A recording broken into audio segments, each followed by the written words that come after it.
The snow falls silently, enveloping the world in a pristine shroud. The wind howls through the bare trees like a lone wolf seeking prey. It's a winter night, one of those nights that send shivers down your spine, not only from the cold, but also from a sense of unease lingering in the air. Tonight, as I leafed through my travel journals, I found some stories that speak precisely of a winter night like this one. Stories that will make your skin crawl and keep you on the edge of your seat until the last word. Settle by the fire or under the covers, grab a cup of hot tea, and get ready to journey with me into a world of mystery and terror. Let the night begin.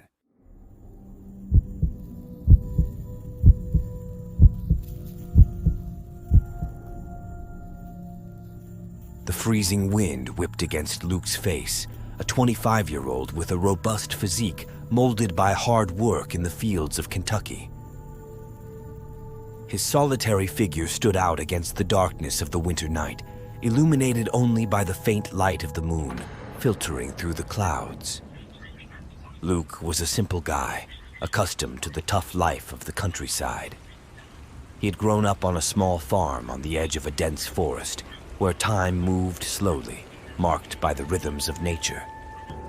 His days were long and arduous, spent working in the fields under the scorching sun or in the pouring rain.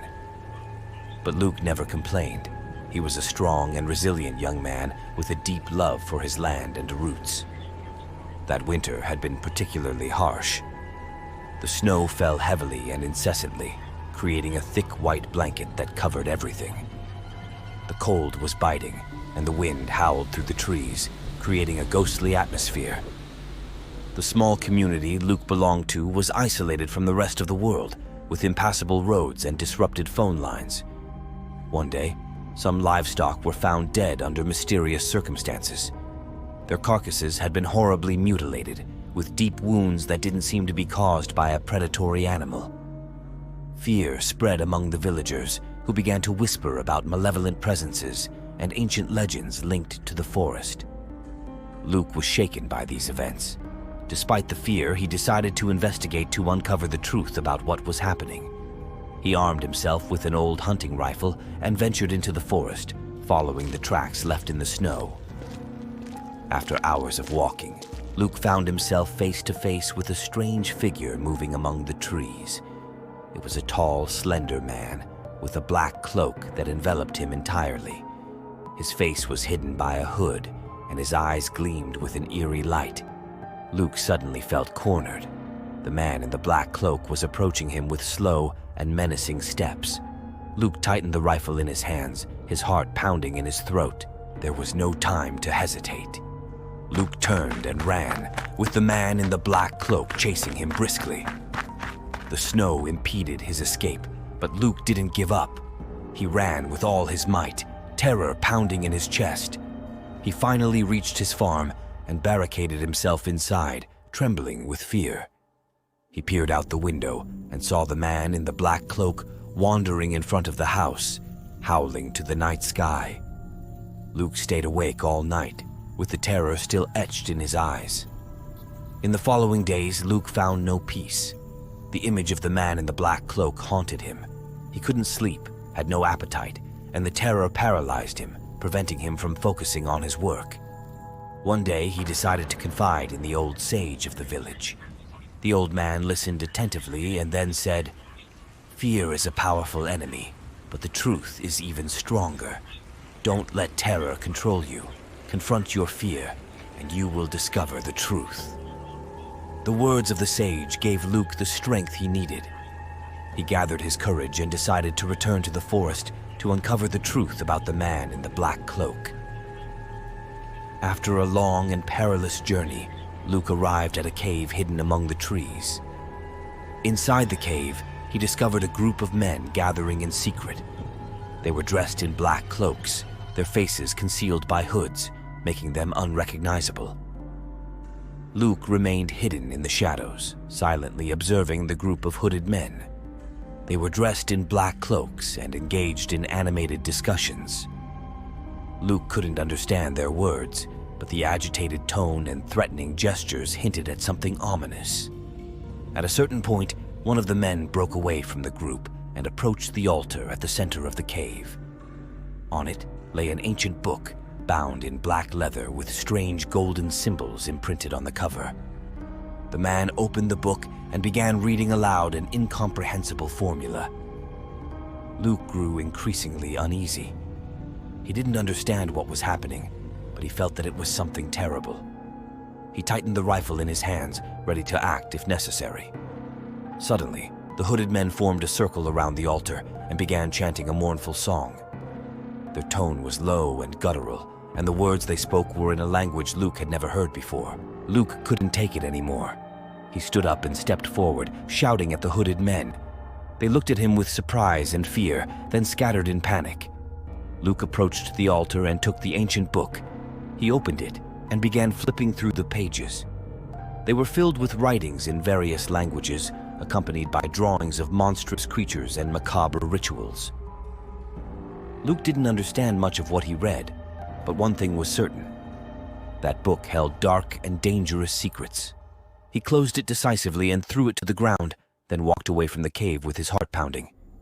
Luke was shaken by what he had seen and heard. He didn't know who those hooded men were and what they were plotting. But one thing was certain, he had to uncover the truth. In the following days, Luke dedicated himself to searching for information about the ancient book and the hooded men. He went to the library and consulted old books on history and folklore. He spoke with the old sage of the village and other inhabitants who knew legends and mysterious stories. After extensive research, Luke found an ancient manuscript that spoke of a secret cult that operated in the region in ancient times. The cult worshipped a dark deity and engaged in macabre rituals to gain its power. Luke was convinced that the hooded men were part of this ancient cult. They had returned to awaken the dark deity and gain its power. Luke had to stop them before it was too late. Luke knew it would be a dangerous confrontation, but he was determined to stop the cult and protect his community. He gathered his courage and prepared to face the hooded men.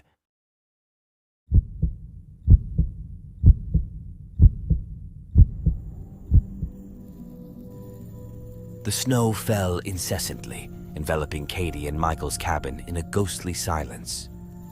The couple, unaware of the looming threat, enjoyed the evening by the fireplace, sipping hot chocolate. A sudden creak against the window startled them. A shadow darted in the storm. Michael, with his heart pounding, approached to peer into the night.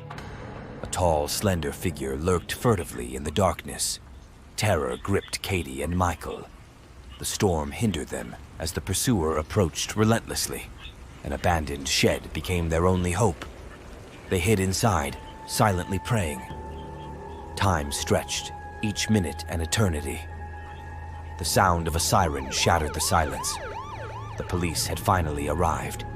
The man had disappeared into thin air. The police found no traces, only a boot print in the snow. Katie and Michael, haunted by nightmares and memories, found no peace. Who was that man? What did he want from them? Fear consumed them. A man showed up at the hospital where Katie worked. It was Thomas, devastated by the pain of his missing daughter.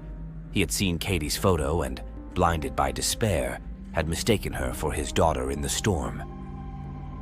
Katie and Michael listened to Thomas's story with a mix of pity and suspicion.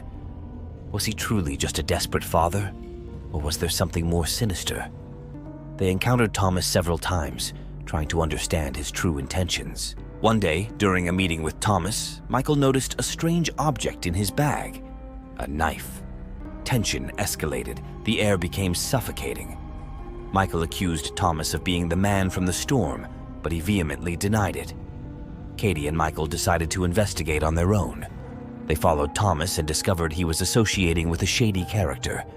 They trailed him to an abandoned warehouse where a deadly trap awaited them.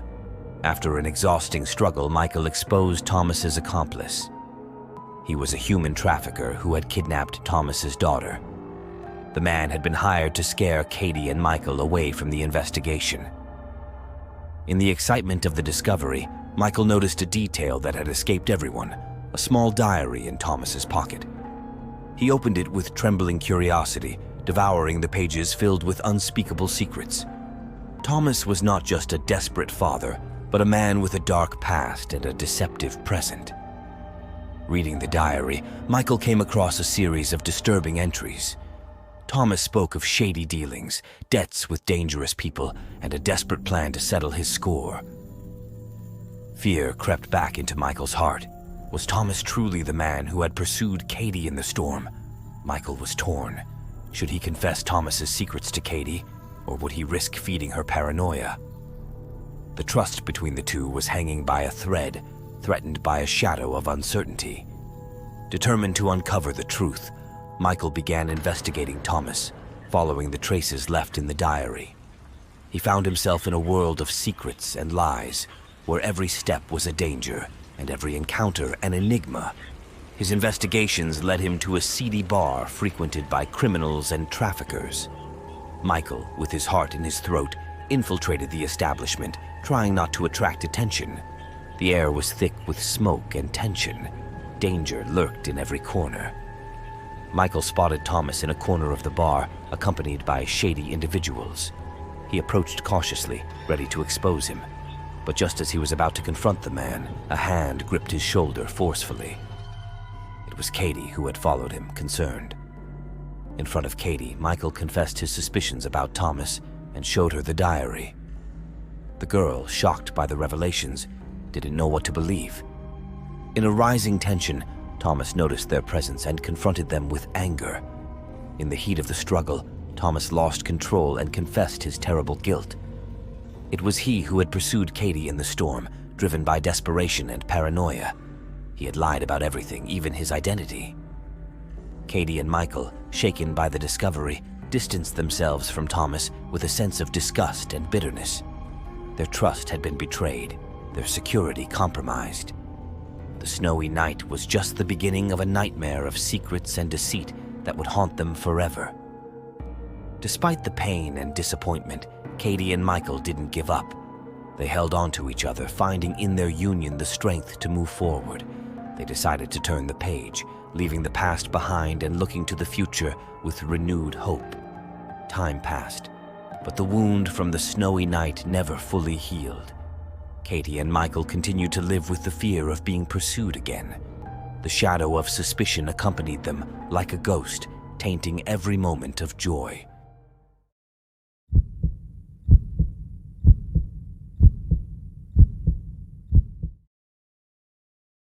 The winter of 2023 was unleashing its fury on New York City with unprecedented force. The snow fell incessantly, piling up in towering heaps that paralyzed the city. The frigid wind whipped the streets, creating a ghostly and silent atmosphere. Dave, a 40-year-old Canadian transplant living in the metropolis for years, huddled in his coat to shield himself from the biting cold. The snowstorm had caught him off guard as he was heading home from work, and now he was desperately seeking shelter. In the distance, he caught sight of the sign for a pub, the Black Cat.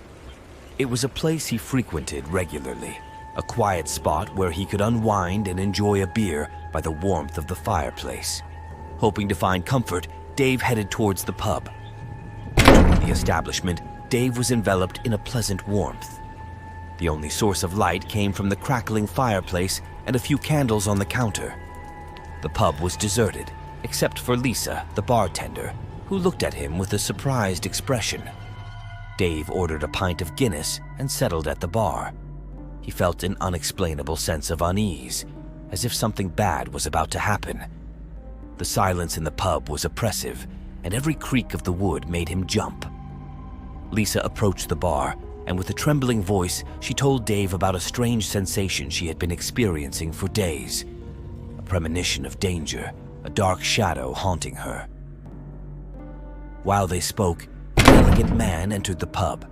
He wore a flawless suit and a fedora that partially covered his face. An aura of mystery surrounded him. The man approached the bar and ordered a drink.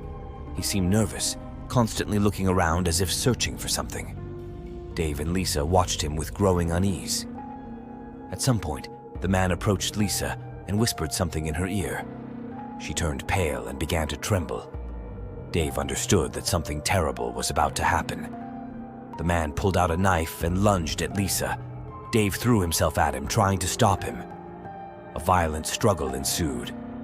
In the chaos of the struggle, Dave managed to disarm the man and throw him to the ground. Lisa freed herself and ran towards the pub's door. Dave followed her, and together they called the police. The mysterious man was arrested and taken away. What did the man want to do? Why did he attack Lisa? The police interrogated the man, who turned out to be a former colleague of Lisa, dismissed for disciplinary reasons.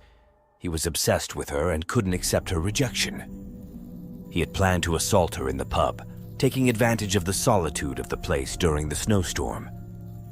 Dave and Lisa were saved, but their lives would never be the same. The experience had marked them deeply. The trauma of the assault haunted them, and the memory of the mysterious man lingered.